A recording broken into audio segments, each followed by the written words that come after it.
Thank you, Mr. Chairman. I just want to make sure I understand the money again here. So there's $20 million a year that NIH is spending with experiments on fetal tissue. And I think Dr. Lee, is that right, or Dr. Prince? Right. Yeah. Correct. But that's just what NIH is spending in-house. Correct. So it's actually a lot more. Yes.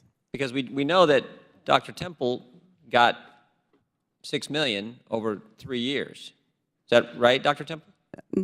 Not for fetal tissue research. Well, that's what I asked you, and you said you gave us this form. I said, when you add these numbers up. That was the total. I think that's your total total grants. That's not for fetal tissue research. Does it include fetal tissue?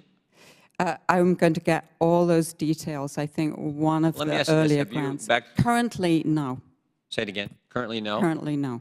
But over the 11 years, you've gotten a grant from NIH for some, and that would be in addition to what NIH. That was using the fetal cell lines that came from the National Eye Institute, correct. Okay. I just want to be clear. $20 million spent a year that NIH spends in-house, but also there's other dollars available for folks like Dr. Temple and her organization to access that also experiments with fetal tissue. That's correct. All right.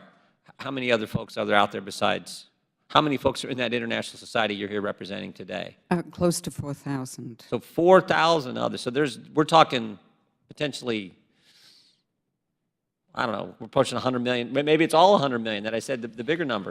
Would that be accurate, Dr. Lee? I'm not sure I'm not sure exactly which investigator is going to, but I think it's possible that a percentage of that is going to the stem cell researchers that Dr. Temple is talking about. So each of those 4,000, those other 3,999, could be accessing taxpayer dollars to do fetal tissue research as well.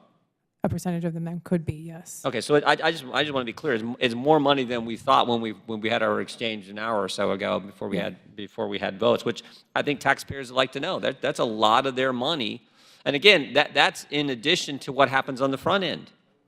Planned Parenthood gets a bunch of their money on the front end. Right. And then their tax dollars are also used to purchase the fetal tissue and then pay for folks who are doing research on it. Not just in-house of the 20 million, but all kinds of potentially 4,000 other entities around the country. And, as Dr. Temple just pointed out, you can use alternatives and get great results, which they're doing as we speak. Absolutely, and scientists embrace alternatives if they are available.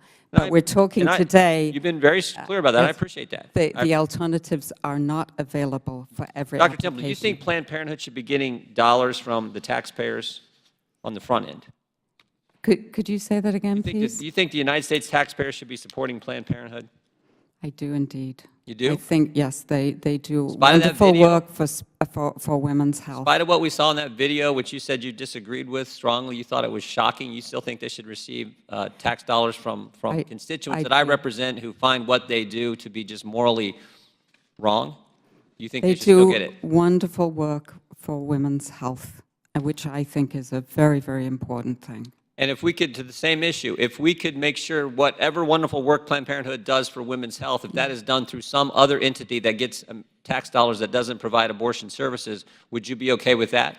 The framework, the ethical framework and the oversight for the fetal tissue research is well established. The regulations are there. I'm not talking about that now. I'm talking about Planned Parenthood, who you said earlier, when you saw their videos, you were shocked. Yes.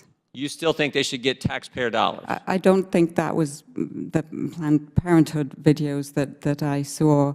I do believe that Planned Parenthood should get taxpayer dollars because I believe it is an organization that benefits women's health greatly. And what I'm asking you is sort of the same issue we're talking about here. If there are alternatives that would get taxpayer dollars that don't provide abortion services, which so many of our constituents find wrong, and alternative organizations who've never been caught on videotape saying the shocking things, to use your words, that we saw from Planned Parenthood, why not give taxpayer dollars to those organizations and not to Planned Parenthood? I mean, you said that was shocking. You thought you were shocked by it just like Mr. Meadows and I would. This is true. The key thing, I think, is to realize the status of the science and to understand that the researchers are doing this to create knowledge, but to create medicine. That is why we are doing this. And we will use fetal tissue if there are not alternatives. I think that we should research into alternatives, but we cannot underscore how valuable the research is now, and that in many instances it is irreplaceable.